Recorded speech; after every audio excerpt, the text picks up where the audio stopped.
Well, hi, I'm Shelli Brunswick. I'm the Chief Operating Officer here at the Space Foundation, and I'm honored to be part of the Women Tech Global Conference, uniting 100,000 women with purpose and impact. 181 countries are participating, 200 plus speakers, 100,000 active members.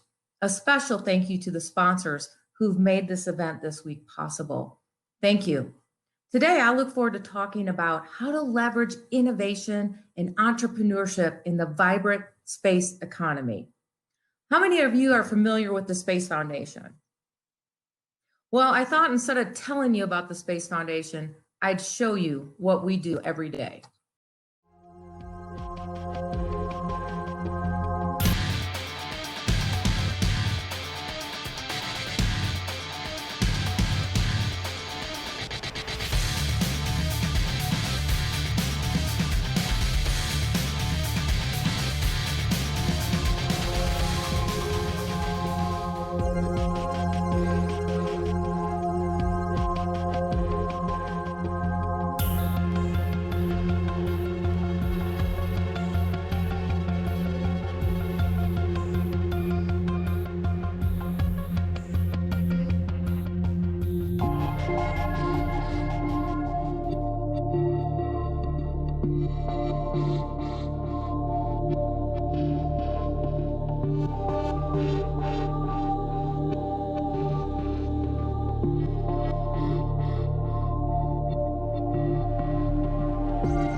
So it's a pretty exciting place to work because space today is for a better tomorrow.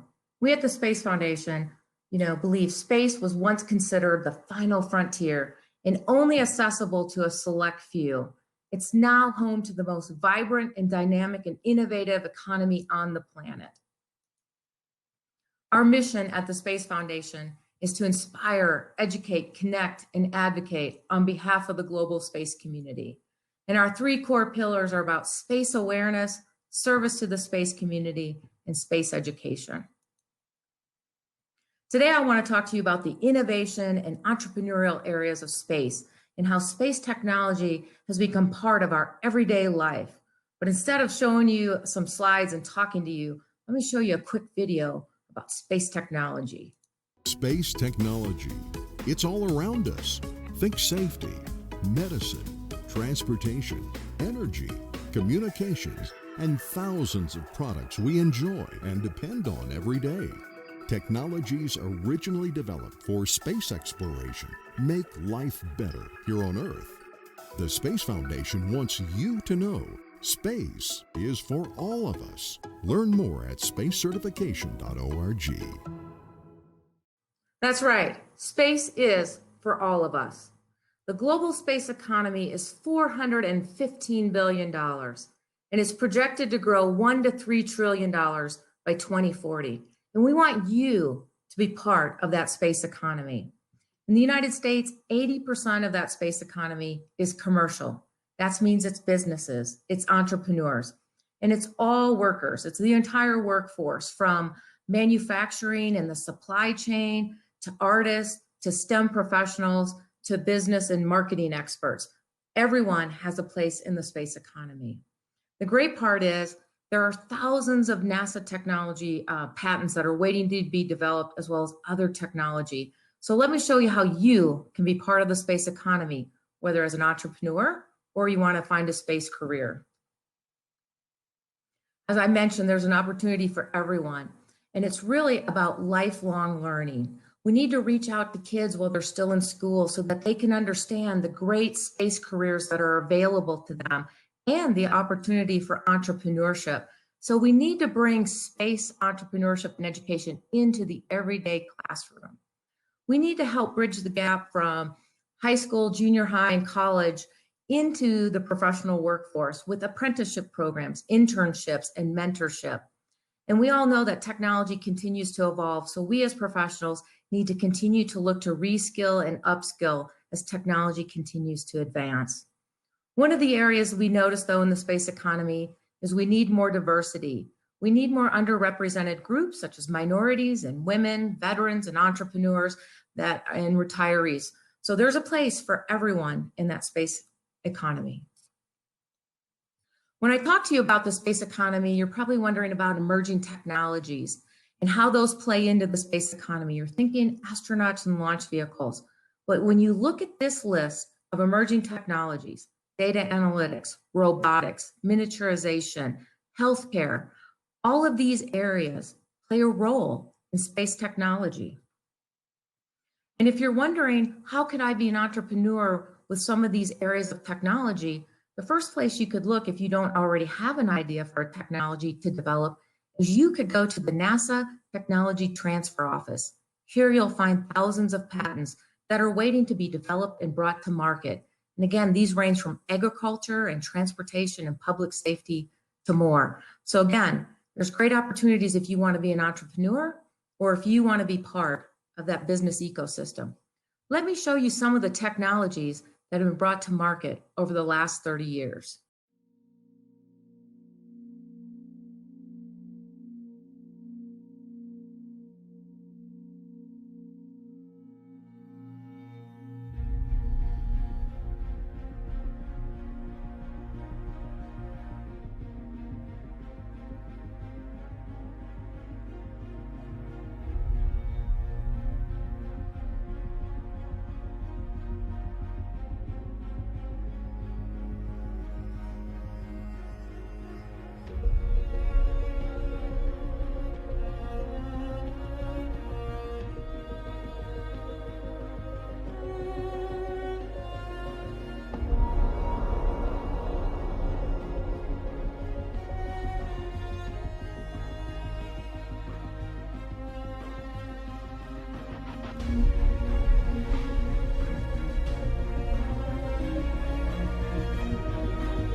That's right. There's a place for you in the space economy. So we know that we anticipate the space economy to grow to $1 to $3 trillion in the next 20 years.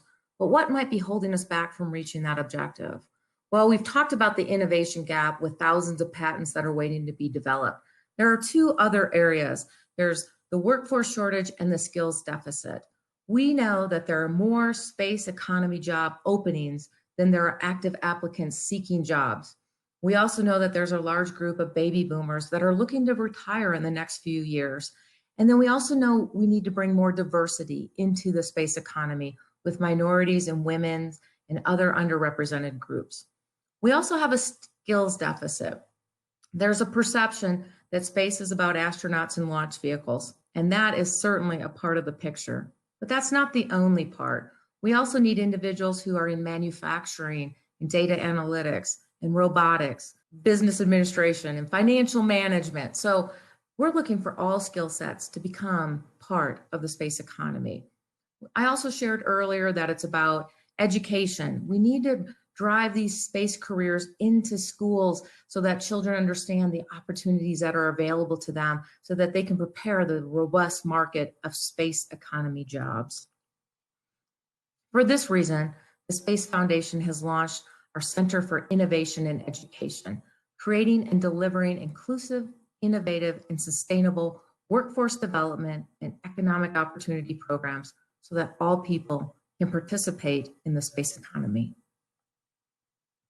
The Space Foundation has been in business almost 40 years, and we bring together the entire stakeholders that relate to the space ecosystem. That's businesses, government, academia, and local communities. And we look across the entire workforce pipeline, students, young leaders, entrepreneurs, and professionals. How do we do this? Well, I like to say we do it through the 3 Ps. people, programs, and partnerships. So this slide really talks about our partnerships and the fundraising activities. It's about fundraising, scholarships, grants, and our partners relate to government, commercial, and universities. And I'm going to show you a couple examples in a minute. What I like to show here is our workforce development roadmap. The roadmap follows 5 core disciplines designed to combat the obstacles standing in the way of building a qualified space workforce. You have to have awareness that there's an opportunity to even come into the space economy. You have to have an access point to enter the space economy. There has to be training, connecting, as well as mentorship. Sometimes mentorship is the first step that helps break down those barriers and lead you to the other 4 core disciplines, because mentors can provide awareness, access, training, and connecting. Again, the Space Foundation, we look at the entire workforce pipeline, today's workforce, as well as the workforce of the future. This is how our process works. You're on the center of this sphere, on this center that says Space Foundation, and you're looking out and you're saying, who's the audience I want to reach? Is it young professionals? Is it underserved communities? Is it young leaders? Is it teachers? And once we understand the audience you're trying to reach, then we go out to the next circle and we say, what is the outcome, goal, or objective you're wanting to accomplish? Is it upskilling or reskilling, connecting, immersive education? Once we understand the goal and objective, then we go to the next outer circle and say, now we can look at creating a robust program that meets your needs. And we at the Space Foundation may not complete all of it. We may partner with others to make that program as robust to accomplish your goals. In the outer part of the sphere, you can see in the white areas, again, all these areas are part of the space economy: finance, energy, agriculture, the Internet of Things, public safety. Let me go through one of our examples of how this works. And again, it's about programs, people, and partnerships. So this program is called the Space Commerce Entrepreneurship Program. Our partner was a government agency, the Department of Commerce Minority Business Development Agency. And the people we wanted to reach were underserved entrepreneurs and small business leaders. And we reached out and were able to connect with 275 plus underserved entrepreneurs and business leaders. We provided workshops around the United States, and we have online webinars that are free and accessible to anybody that wants to learn about being an entrepreneur in the space economy. This is one of the companies and their success story after going through our program. Again, I highlight that they went through the 5 core disciplines of our workforce development roadmap. Awareness. They became aware of the program from the Minority Business Development Agency. They gained access and online support through commercial enterprises that the Space Foundation was able to connect them with at our annual Space Symposium that brings the entire global space community together. They received training at the workshops and the online webinars, and they received mentorship. In this case, the mentors were space leaders that helped this company realign their strategy, realign the product service they were going to deliver, and at the end of the process, they were awarded multi-million-dollar contracts. Another program that we offer, again, it's programs, people, and partnerships. This program is our Junior Space Entrepreneurship Program. People we wanted to reach out to were students, teachers, school administrators, and mentors. And our partners were Lockheed Martin, NASA, and Junior Achievement. Again, this program followed our same workforce development roadmap in the 5 core disciplines of creating awareness, building access, providing training. And in this case, these students were becoming entrepreneurs. So not only did they do the STEM to send an astronaut to Mars and bring them back, but then they became a company and they had to come up with a commercialized product. So they also had to build prototypes and learn about business plans and marketing. They were connected with real world practitioners, and then they had mentorship. And the Junior Space Entrepreneurship Program was a winner of the Fast Company Honorable Mention for 2020 World Changing Ideas Award. So what can you do today? How can you be part of the global space economy, whether as a career, looking for a career in the space economy, or as an entrepreneur? Well, as I said, if you want to be an entrepreneur, one place you could go is the spacefoundation.org website, and you can take a look at those 15 online webinars in our Space Commerce program. Perhaps you're looking for a mentor, and you could go to the United Nations Office of Outer Space Affairs Space for You, Space for Women Mentor Network program, where there are 35 mentors around the world that are looking to help you find your place in the space economy. You can connect with other individuals and build your own partnerships and collaborations and find mentors by joining organizations such as today's Women Tech Global Conference, or you could join Women in Aerospace or Society of Women Engineers and many others. Again, it builds that connection, helps you find mentors. They can drive you then in the right training and other opportunities. And you can participate in events like the annual Space Symposium that the Space Foundation offers and our annual Women's Global Gathering. You can find more information by going to the Space Foundation website. You can become a champion, donate, partner, or take any of our programs. And you can reach out to me on LinkedIn at Shelli Brunswick. What I'm going to do is take down my slides now, and I'm going to look and see at some of the questions that might have been asked. So I have Christina, hello, and I have Nawal. It's nice to meet you. You're from Saudi Arabia. I'm glad you're here too. And you're a women tech mentor. That's fantastic. I have Derek. You're a professional and you want to get involved in the ecosystem. What advice would you give to get more connected? So again, this conference is a great event. You could also look at other events that help bring your group together and what you're interested in. Is it, well, obviously not, Women in Aerospace is open to men and women, Derek, so I will put that out there, but there are other groups that you could look at that will help you connect. You can look at online resources. As I said, if you want to be an entrepreneur, the Space Foundation has some webinars you can take. So there's lots of resources that you can find to find a mentor and connect with groups globally. Jamie, thank you for the nice comment. And Susanna, do you have any advice for international students looking for space-centered opportunities? That's a great idea. Again, one of the first places I would recommend you go, Susanna, is the United Nations Office of Outer Space Affairs Space for Women Mentor Network. And you could just Google that, UNOOSA Space for Women, and that will come up. And there you can find a lot of information and resources. And then if you'd like to find a mentor, you can look at the various mentors and see if you have, they provide mentorship in something you're interested in doing. And you could then go ahead and request that individual to be your mentor. So I hope that gives you some direct information, Susanna, on how you can do.